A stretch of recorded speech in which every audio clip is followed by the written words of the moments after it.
Bom dia, pessoal, estamos aqui novamente para dar continuidade às nossas aulas à distância. Hoje o assunto será o renascimento cultural. O que foi o renascimento cultural? O que representou esse movimento, início de idade moderna na Europa? O renascimento cultural consistiu em um movimento intelectual, científico e artístico que mudou o modo de pensar, o modo de agir do homem durante esse período. Ou seja, aquele pensamento medieval, aquele pensamento que baseava-se nas ideias da igreja, na fé, ele passará a ser transformado com a razão, com o pensar, com a crítica que esses novos homens passarão a ter a partir desse movimento chamado Renascimento Cultural, certo? Inclusive, as principais características desse movimento são essas: o humanismo, valorização do homem. O homem passará a ser o centro de todas as coisas. O homem passará a ser valorizado pelas suas ações, pelo seu pensar, pelo seu senso crítico. Esse pensamento vai contrariar o pensamento da igreja, que era o pensamento teocentrista, ou seja, Deus no centro de todas as coisas. Passará a ser agora o antropocentrismo, ou seja, o homem sendo a principal forma de agir, de pensar e de transformar todas as coisas a partir desse momento. Uma outra grande e importante característica foi o racionalismo, ou seja, a razão. A razão passou a ser a principal forma de os homens passarem a terem as suas críticas, a terem os seus pensamentos voltados para as ações a partir desse momento.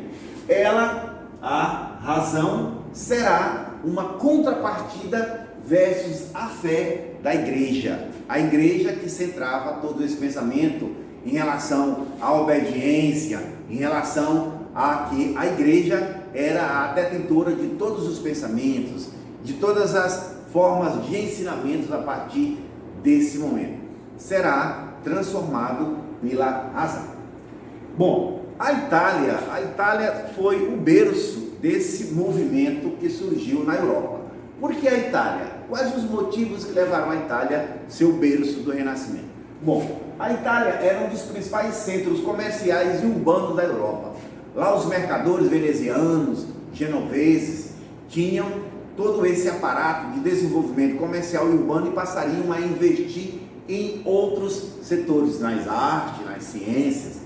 Surgirão os mecenas, que serão os patrocinadores desses movimentos. Alguns reis, alguns príncipes passarão a investir em melhorias em relação aos seus espaços físicos, às suas cidades. Uma outra característica da Itália ter sido berço do Renascimento foi um passado, claro, grego-romano, o passado artístico, as obras clássicas do grego e do romano, que estava em pleno, a olho nu na Itália, certo?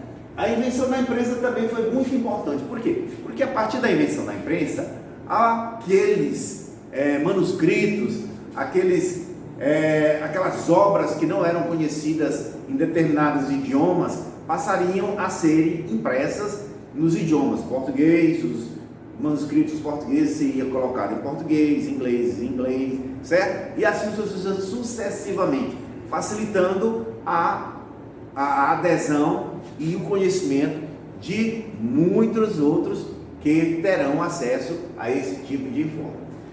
As principais obras e os principais renascentistas do período. Vamos ver os italianos. Michelangelo, ele foi pintor, escultor, arquiteto. Ele pintou a Capela Sistina, ele esculpiu Moisés, um dos grandes artistas italianos. Outro, Leonardo da Vinci foi um célebre. Ele trabalhou em todas as áreas, escultor, pintor, dramaturgo, foi um verdadeiro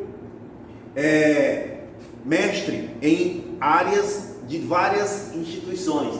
Nós temos aqui umas obras dela, Mona Lisa, A Última Ceia foi uma outra obra dele. Ele inclusive fez um esboço do que hoje nós conhecemos como helicóptero, os submarinos. Então ele foi um inventor, foi escultor, foi uma personalidade completa na época do Renascimento. Fora da Itália nós temos Nicolau Maquiavel, França. Ele escreveu O Príncipe. Essa obra, O Príncipe, pregava a centralização do poder do rei nas mãos, certo? Com a ideia do absolutismo, já na época na França.